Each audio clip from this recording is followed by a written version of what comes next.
Alright, alright, gentlemen, good morning. Good morning. I think we can start there. So welcome back to day 2 of this minimum 2 workshop. I think you've got a good rest over a few hours. And I hope you also had some time spent to study the book. Just for your bedtime pleasure reading last night maybe. So far maybe let's see if we can also use this information that you provided a little bit from yesterday to be fully utilized for today's agenda. Yeah? Perhaps just before we start, we want to probably just have a quick touch up again or touch base on what we did yesterday as a recap. We introduced the concept of solution selling and strategic selling, what it means to the business of Schaeffler ILS, together what it means also to our service partners. We look into some of the angles of why it's important to have these rich customer engagements, and you have also been introduced to the technical templates, which could be useful to you to adopt immediately, or use it as your guide to make sure that you have much more better approach to managing information to collect and data to document. And we talked about how important it is to document every step of the way of things that we do as well, because that will also be a trigger point for us to do continuous improvements in terms of how we manage our activities and business pursuits.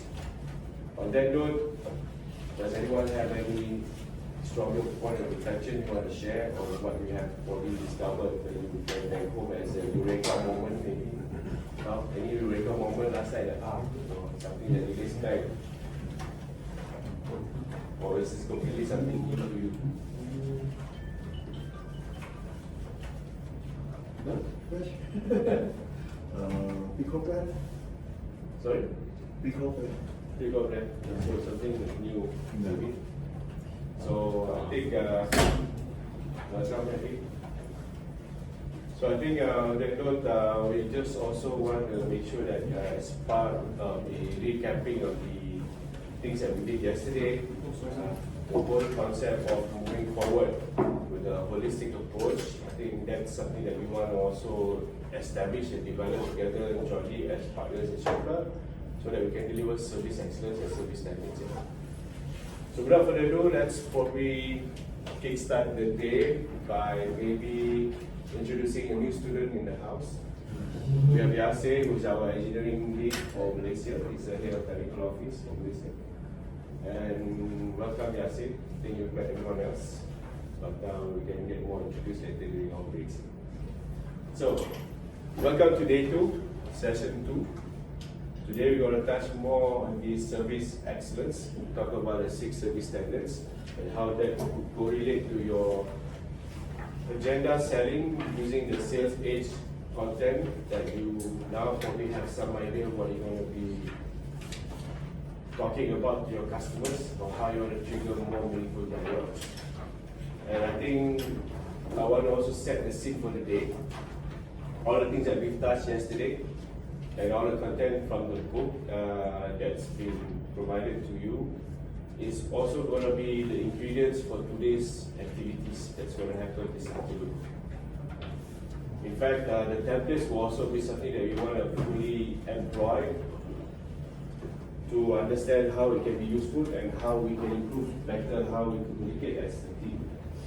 And today, this afternoon, we'll go through a project simulation where we will divide into 3 groups, as you already have been divided based on your seating arrangements, to go through a certain type of approach to, delivering a case study approach based on narrative, and practice how to use the concept of solution selling, strategic selling with the templates that you have, and implementing ideas on how you can develop a service standard for excellence.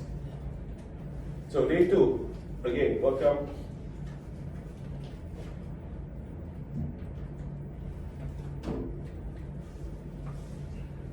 Today we'll be focusing more on the technical delivery and field service fundamentals. In part of this module 2 for ILS field service, we want to make sure that each service partner will be at least competent enough to be self-operated. by June onwards. Yeah. I think you've gone through the technical competency training based on the product and solutions that we are dealing with together. There will continually be refresher training and also upgraded of information in terms of when new employees come on board. But we expect by June onwards, at least with this idea of being a believer too, and the templates, introduction, process, and the ideas of how solution selling is important, and how we can even make things better now by communicating better as a team to be at least able to manage the business as a truly a business partner to Sheffield. Achtung, let's go. So, Optime ecosystem is really closely associated to CBM, condition-based monitoring, more than others. I think our specialists in CBM, Nizam from Integma, and our expert in ILS, the ILSS manager, you can attest to this, it's more associated with the quality because what we do is managing the condition of the machines to ensure reliability and continuous safe operations. The umbrella of this whole ecosystem and CBM alignment covers these key areas where, as a service partner and what Sheffield has to offer, our service proposal itself is actually the key to make sure that this works out, and it's an opportunity that will be materialized into real revenues for us both. And it covers, of course, the whole full suite of ILS solution, which encompasses not just a preventive maintenance or the predictive maintenance solution, but also smart lubricators, inclusive with the capability to understand at least to the basic level of what CBM principles are. Because this correlates again to the idea that as we want to build more trust and loyalty from the customer's perspective, we need to make sure that we deliver a certain amount of service expertise, which can, by demonstrating to the customer that we are, to a certain extent, a CBM expert. Because that's what it's really all about. Maintaining the condition machines.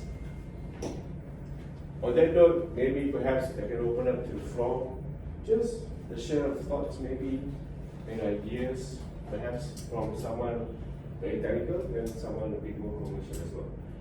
So maybe let's open up to Nizam. What's your perspective on this, and how maybe this can also something that you feel an angle you want to expand more with your already awareness and exposure to what this ecosystem of time means to Integma as a partner and what it could mean to the customer. CBM has been a physical activity since the beginning. So since the earlier beginning for Petronas, they even don't have any specific equipment to measure the vibration. So it's very limited. Nowadays we have all the advanced analyzers able to collect the vibration from the machines, but still manual. Most of the practitioners still prefer manual because they can really apply their whatever knowledge of Cat 1 until Cat 4. But with the technology nowadays, we've seen the technology wireless, I think since 3-4 years back, and the COVID really allows this kind of technology to take off, to be implemented within the plants. So now the clients start to accept in terms of the online technology for condition monitoring. And for Integma, as a CBM practitioner, so the technology enables us to cover more grounds, because traditionally, each equipment in a year, maybe 3 to 4 times data be collected. So 1 year operation, then you only have 3, 4, maybe maximum 6 times of data collected. So the data collection times also will have a factor in terms of what are the conditions of the equipment. So by having more data, in this case, Optime enables to have a 4-hour data or even daily data. So they will provide us all this understanding of how the plant's behavior, what's the condition behavior in terms of operational condition, because day and nights are totally different conditions sometimes. During Raya, conditions are different, during peak are different. So I mean, this will enable us the in-depth understanding of the equipment and will be able to advise the client in terms of the performance of the equipment, which will provide them the information how their OEE is doing. So that's some feedback that I can share. Thank you very much, Ian, for the perspective. And for those who are not very familiar with CBM and don't have a depth, I mean, do jot down those key points because those are also salient points that you can use to have more meaningful and deeper dialogues with your customers that we are approaching to penetrate. And in fact, it relates to the content of the age regarding the CBM. So I suggest take down some notes based on the technical feedback. Those are really very, very powerful angles to see. Because again, there's in a balance supply for a petrochemical plant, for example, even in a cement plant, there's 1,000 at least balance of plant equipment with those pumps there. Which, when you do CBM measuring manually, only data they get from one machine is about 4 or 5 times a year. Just, yeah, because that's the routine. With uptime, data is daily for you. So that gives you more deeper insight and even a richer picture of the behavior of that machine. Even in certain conditions where it's it's different during the day, between the night, even during off-peak or peak hours. Yeah. So that's a very powerful method to demonstrate to the customer, create that awareness to them what it means to them when it comes to having this solution in place, which relates to CBM and not as a critical instrument for instrumentation and control. So that's a very strong thank you in terms for sharing that. Let's open maybe a bit more on slightly a commercial angle that Habib.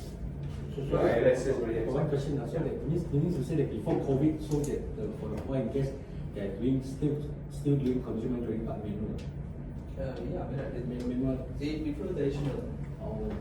So those offshore, how they do it? They still do the manual. So they fly the helicopter, engineer today, take the reading one by one. It's an expensive work. Oh, yes, The whole team is the whole team offshore. So every time they fly engineer go there, they take the Not engineer, they call it as analyst. Analyst. So manual take the reading, they go to another platform. Yeah, airport. Wow. Then must be very expensive. So that alone is immediate cost saving. So in fact, for other sectors, It's one of the reasons why Balesto Energy really invests in this kind of technologies because they believe if they have a consistent data daily, they will have more better picture of their own equipment. They save a lot. I think. Yes, yes. Save permit lah, bosset lah, everything lah. and that even can be translated into other sectors where no offshore is involved or onshore. So maybe on that perspective, I mean more on the commercial side relating to this. What is the angle of approach and what's the advantage here? One question, then in the middle of the sea, Let's go. So there's no network, isn't it? Sorry? There's no network in the middle of the sea. No. There's a network. They got.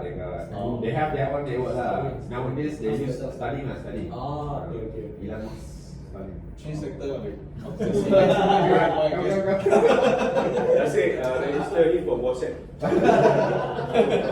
Any area offshore to replace nanti. You mau cakap anak mah. Baby, still baby. So alright, so Fahmi, I really share a bit about perspective looking at the commercial side of things where it's involved cost saving ROI regarding this ecosystem and CBM implementation in relation to what Cik Lisa has been sharing. Yeah, I think Seliza mentioned directly towards oil and gas sector. But maybe I would like to touch also something that closer to us from Shafran Malaysia, maybe from SDKT International, a company that basically not really towards CBM thingy. Most likely they are implementing something we call as a right to fail, which means they have equipment, they precisely follow preventive maintenance. Which means regardless the machine running or not, until certain time, they just proceed with overhaul. Which means they have a PM cost lah yearly. Let's say example lah, maybe the what they share to me is actually their PM cost is about 250k yearly. So when they implemented this uptime ecosystem, so they said they are moving into from time based to condition based. So actually they save a lot. So this cost saving that they are able to enjoy actually is so significant until that they are easily can trigger the interest to their board of director and also their stakeholder to implement this to all of their refineries. So which means they make a right move towards this smart refinery initiative. So I think that's a very rich picture already of what it means to the end user when you talk about one-time ecosystem and CBM implementation. Despite the fact, or regardless if they have a CBM implementation in place, whether they have a reliability team on board or not, or even when they have it, it's still an advantage to have this ecosystem in place. Oh, sorry, just want to add one. I almost forgot. Previously, they are using SKF Quick Collect. Similar like what Lisa mentioned, they measure the equipment based on time base lah. Maybe monthly once, maybe quarterly. Quarterly.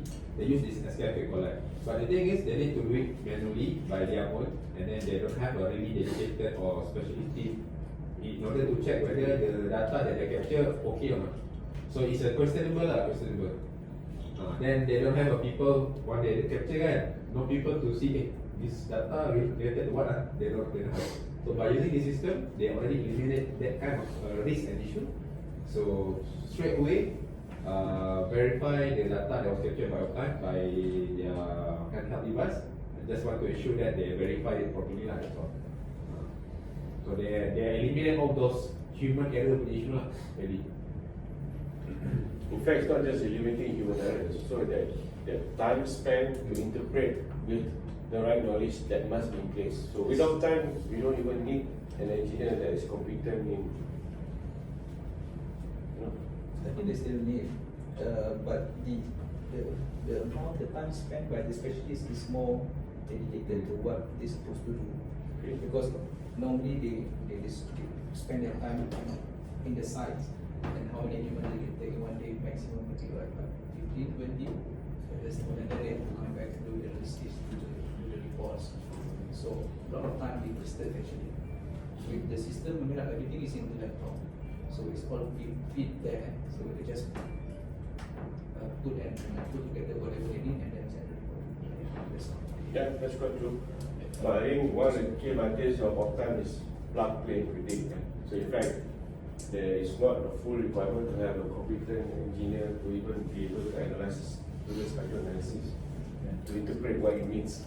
Because uptime gives you exactly pinpoint accuracy what is potential fault. That's about. So that's a true advantage which again truly nobody else in this world has at this moment. So we need to really truly capitalize on that, which is why again we have to really move fast, especially securing install base. That's a major agenda for this year, especially with service partners, which translates and equates to the reason why we need you as partners to be fully as a service and business partner and be self-operated. So thank you for sharing those information, gentlemen. Just want to understand from how is the time saving? I mean, from your experience, right? I mean, seeing now, last time they analyzed all this kind of complex data, perhaps like 1 or 2 days. Now with time, the data has been tabulated, everything. How many hours, right? Do you see that is from the customer experience that the time saving away? The time saving is one thing because the amount of time that guy need to spend going to the plant, take the permit, take the data, then come back, download data, do the analysis, do the report. I mean like the whole process for us, I mean like our engineer is working at least 12 hours a day to process those information, and then the next day they need to provide the report to the client. So I mean like it's back to back. So soon the engineer also will get the answer. 1 year, yeah, maybe it will be it will be happy.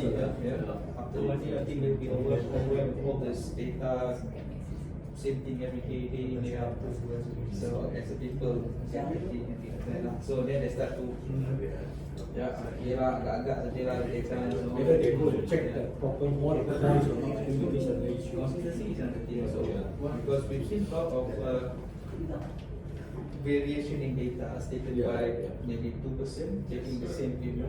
So Human error is almost there, right? but the point that is being measured is different. This guy is get 10 years experience, and the other guy is get 1 year experience. There's a lot of difference. You know, the cat 2 with 1 year, maybe he's full of theory. And this cat 1, 10 years or 15 years, full of experience. Even he can hold the thing and he tell. Can we trust that? This question. So there's a lot of human factors that you factor in. So with the time data, that's you can see of course it's natural, right? And then so you should do it the same. That will you take a few hours compared to 12 hours back to that. Exactly. But before we put the options also, there's something is really need to decide which are the best point. So before that also he may need to bring his advisor and do his research. Okay, maybe this is the best point. Location to put the Yes. sensors. Then basically, okay, this is the best point. Then moving forward, whatever data generated from the sensor is a good data. Okay, so he don't have to come back to the human. So yeah, I take down this point is because human error is another angle where it's intangible. You see, no one has ever able to quantify yet, or have been looking to quantify this aspect of human error and how it relates to the FME of machines. So again, there's a lot more area or room to discuss more topics, to make meaningful dialogues, to get the awareness ready and even right for the customer to really accept what the solution means. So again, if you are able to see now in the risk-based perspective how those edge topics, then you're looking to this hands-on feedback from Kitam as a CBM expert, and Fahmi's sharing of knowledge already has already transpired as an outcome of the advantage that our key customer now is already observing, even at early stage of the installation of the uptime ecosystem. That's how truly powerful it is. So that's why for me personally, coming also from rotating human backgrounds as a customer, critical machines, I got really excited when I saw this uptime ecosystem, you see. Because I know how powerful it is, even before even fully understanding the scope of deliverables of time and offshore. Alright, Devon, thank you very much for that sharing session. So I think now we're getting a bit more deeper ideas that is going to be useful for us again today when we go through the project simulation.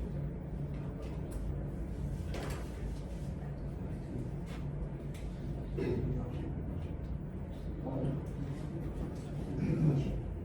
me. All right, I think, sorry for that, it's a bit of a technical issue. You know, technology sometimes can go a bit haywire, but it's all good. So yeah, that's also a good angle for us to define with the prospective customer as to build their status from the sales pyramid that we talked about yesterday, being a prospective or potential customer into interested and eventually hot prospect before it becomes a new account. To really sit down with them like why it's important to have a total plant mapping, because that will also translate into understanding not just about the plant location, layout, and equipment configurations, but also the whole idea of how they manage their health and safety, the materials handling, and also waste disposal. Again, because that correlates to also an opportunity for us to explore into the white spaces of other solutions that we can also deliver as part of this whole ILS portfolio. Duplication, some maintenance tools, alignment tools, and eventually bearings itself.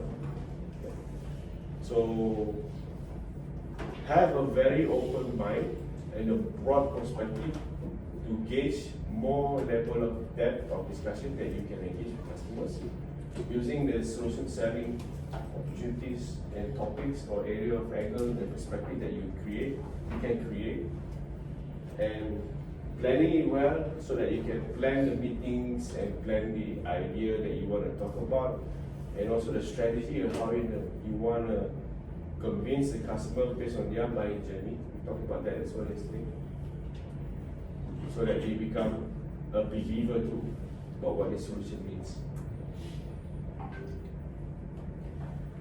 Because at the end of the day, Optime is about driving towards an optimal equipment maintenance pathway for the customer.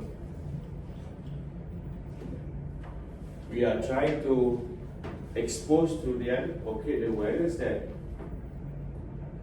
with this element of CBM and continuous monitoring, they are able to really look into how they can manage better their failure mechanisms or prevent it from happening more frequently. Because they have a much more stronger competency that they can also build in their engineering team or maintenance department to understand what preventive analysis is all about for those customers who are probably not so sophisticated like oil and gas and power generation perhaps. And especially for them to be able to develop their own case study for their own continuous improvement projects. A good example would be against SDG on plant. I think for the last 20 years of working in the plant, for the plant maintenance team, every day is a firefighting day for them, right? And with the first installation of Optime, the first 3 months I think was hell for them, right? For me, every day going to work is crying game for them because so many faults to fix. But past that period of time, within the first 6 months, they were able to detect 31 failures and fix them accurately. I mean, the thing about failure, for those who are not familiar with CBM or maintenance from the MRO perspective, when a failure is detected or anticipated based on the spectrum analysis that they do, they can only anticipate a potential fault.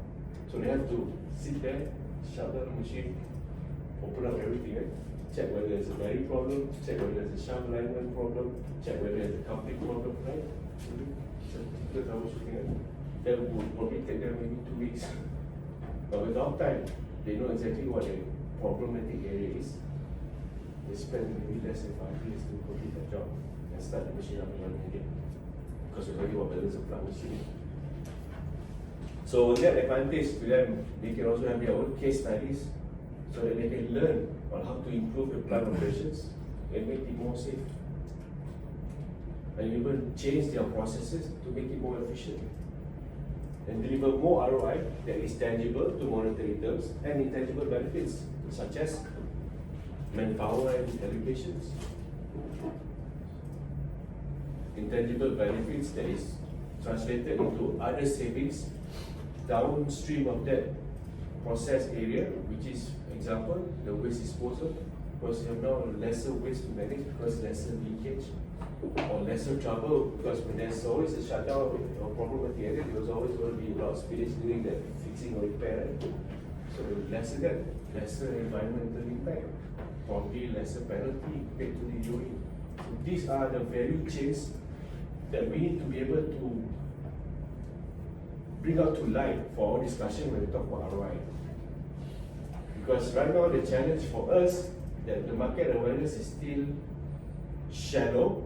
Because to the maintenance world, when they talk about ROI, or so if I install this, I spend say 100,000 ringgit, what is the actual cost that we are going to get? Is it going to reduce my shutdown instead of 5 to maybe 3? It's always that kind of very tangible quantification of criteria. But there are other elements that is actually downstream of that, which is actually also very significant savings for the company and the manufacturing facility. So I hope you can see that this is the angle of approach that we need to try and be more creative about when we engage our customers, and truly engage them with a very rich sort of approach. Strategic focus of field service excellence is to make sure that we are able to accommodate that area of gap by filling it with understanding of the full comprehensive ecosystem that drives the strategic impact to the customer and to our business one. So it's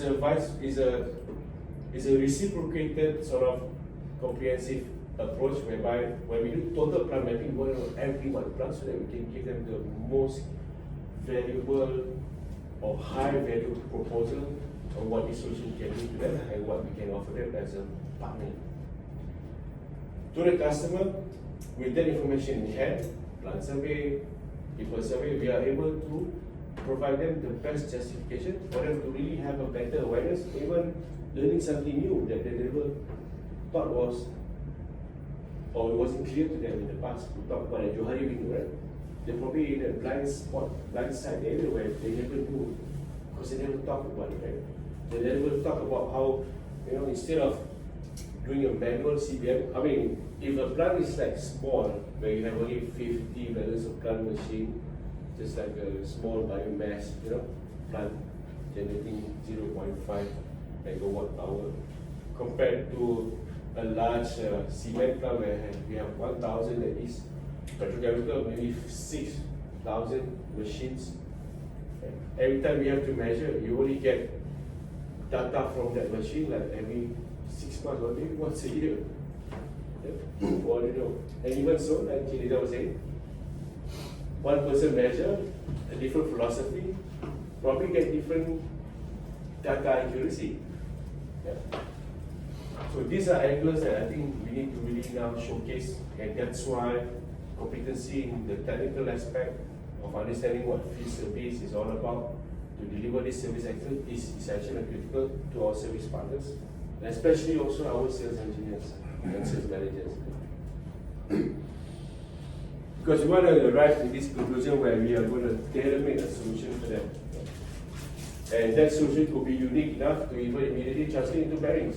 For example, like we're already talking about the fit out coming for us in SDD and perhaps in Mewah soon as well. But a good example that we already have in place is in Philippines. Our service partner, Degaden, who was a bearings partner, just like IP and EP, and now they've adopted this also ILS service partnership.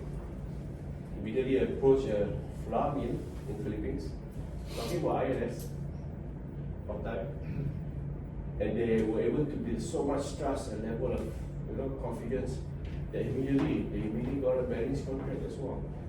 So that is like the most ultimate way of approach coming from a service partner or our bearing partners. And again, why? Because they were able to really define how they were able to project to the customer that they have a complete understanding of the whole ecosystem of the plant and what Optime can mean to them, the full suite of ecosystem where it also translates into the bearing supply, and it's a tailor-made solution for them. And I think one of the key advantages that we have truly in Malaysia as well with the hands-on expertise. I mean, we've got partners now who are already successful securing key accounts. They are learning exponentially how to deliver this business and being an expert truly in this area of category of ILS, be able to be an advocate to other customers that you're going to penetrate next. There are also key partners who are truly an expert in MRO.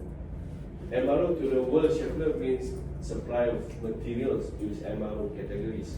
But to MRO contractor like Haran Cakap, they are maintenance repair one experts, but they actually are the foreman. They does the job.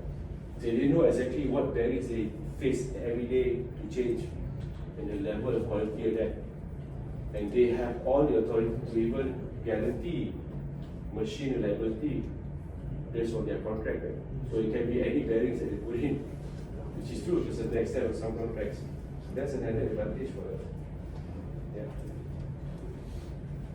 We have, of course, CBM expert, as you are aware of. In fact, all service partners in this room present, for future references and interest to really get your engineer to scale up your expertise and competency, to go for CAT 1, CAT 2, even CAT 3 in the future, or even lubrication certification.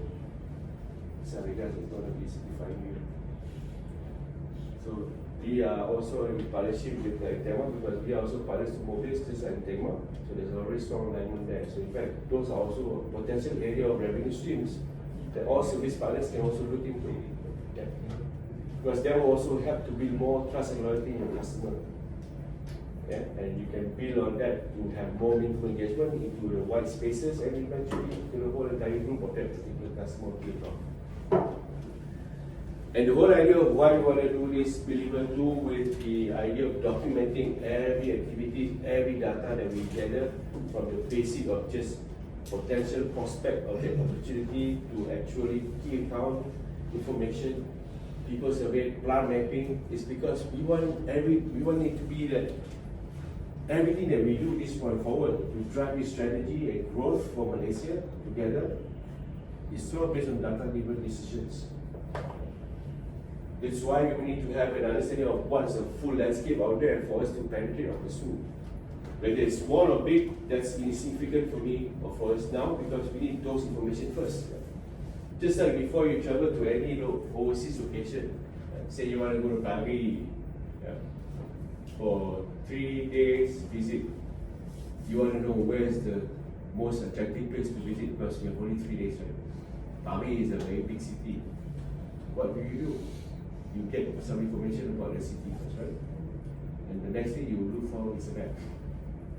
To know which hotel you're going to stay in and where is the most favorite tourist attraction that you want to go first, or which is out of 10 maybe you can only cover 5.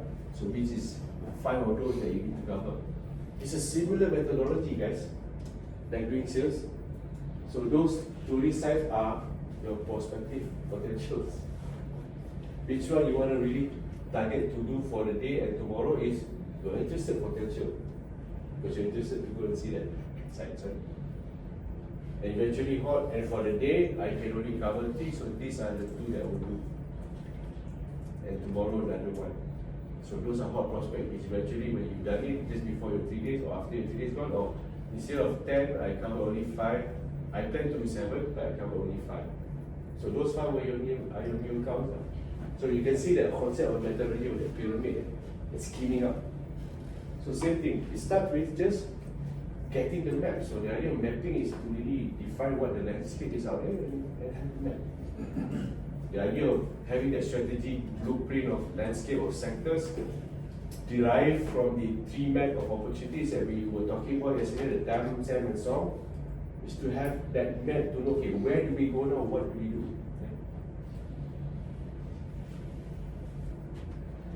Any point of contention anybody want to share?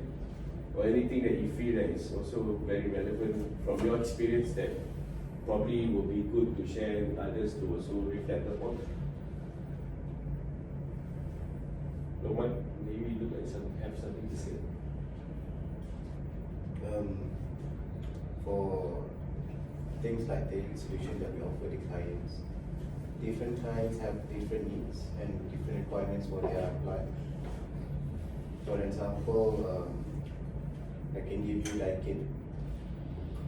For them, it's much more simpler for us as a distributor and also the one who's going to install the uptime system, because we receive a lot of assistance from their technicians in terms of cable laying, cable trunking and everything, even the installation of gateway. They wanted to do it themselves. We only have to install the sensors at the machine and also the configuration, that's all.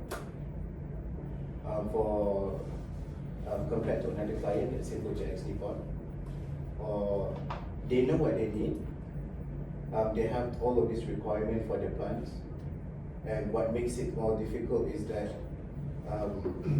they don't want to be involved in the installation at all. All of it is our responsibility.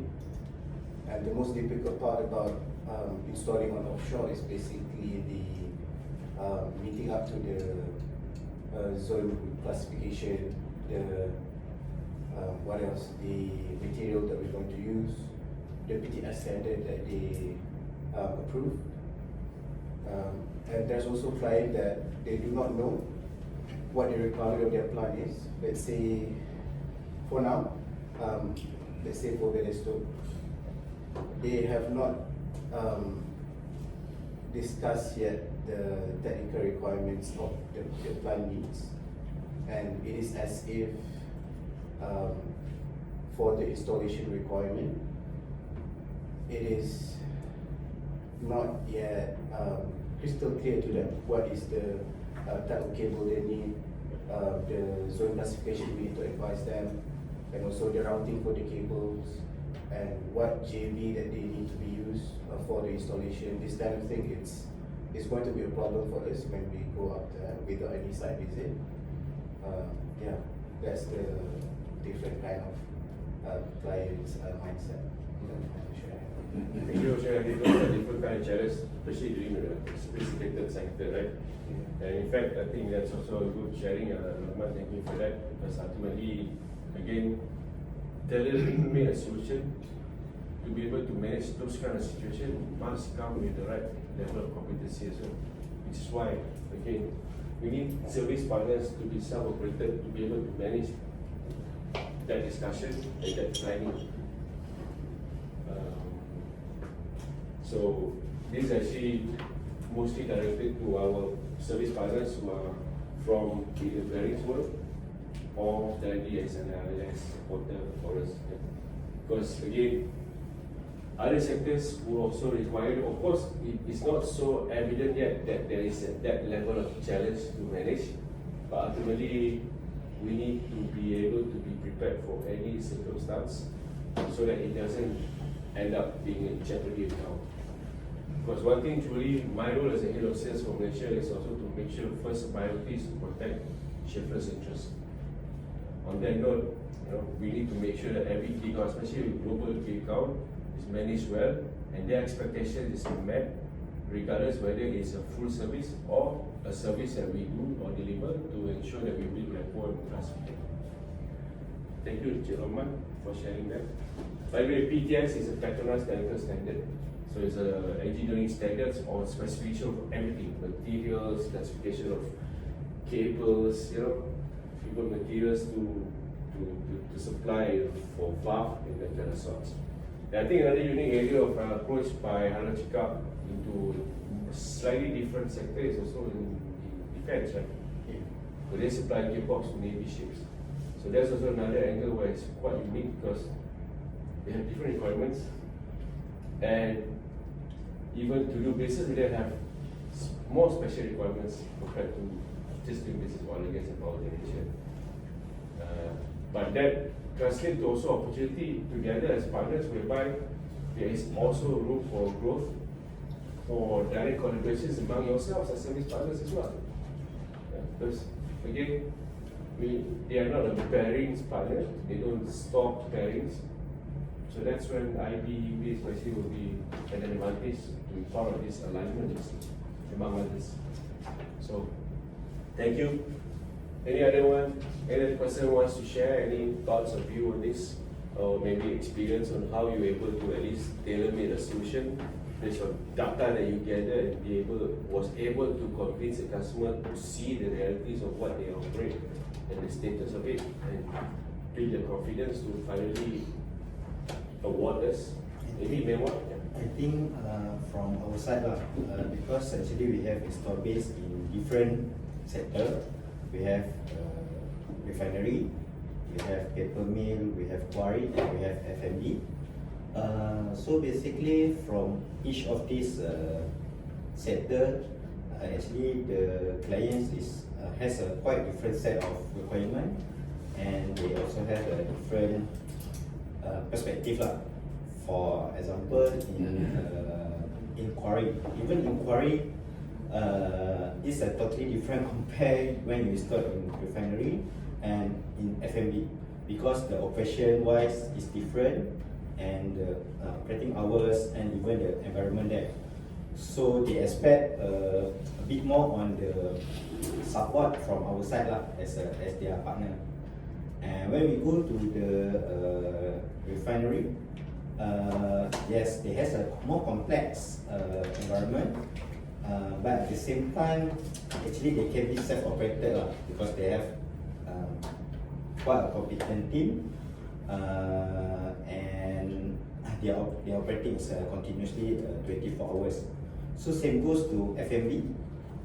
But FMB, the most challenging part is to meet their food grade requirement.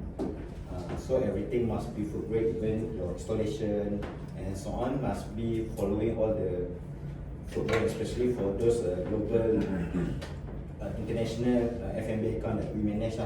So when we install the sensor, so they really need to check all these food grade requirement and so on. Then cyber security is also for this international F&B, they really looking at this cyber security sector. So there is also the angle that we need to manage quite in depth. And then another is the paper mill. So paper mill is, I think for our customer, paper mill, they are quite supportive because they doing by themselves, just like Lukman, their customer, right? So our paper mill, which is GSPP, so they are, everything is actually they do by themselves, even installation. So we just support on the technical aspect. So just share on the how we tailor the solution according to each sector and clients. Excellent. Thank you for sharing that, Lukman. I just skip. So yeah, I think that's also a very, very good example of what it means to have the capability and capacity and competency to tailor-make a solution, and that can only be done if you have data and also competency of hands-on. So that's the reason why there's no lady today, but gentlemen, 6 service standard is an element where you are able to now demonstrate your service excellence. In fact, Uptime provides all this information ready for the customer to make decisions to maintain the machines. But continuously delivering that notion that you are supporting them technically, that is service. So in fact, that's already that service element. You're not doing that to service the machine, but you're servicing by becoming the technical expert and showing them that you are there to support them every step of the way, or even giving them giving them highlights proactively, yeah, before they realize there's an alarm trigger or signal coming to their mailbox or inbox. So that's pure quality service.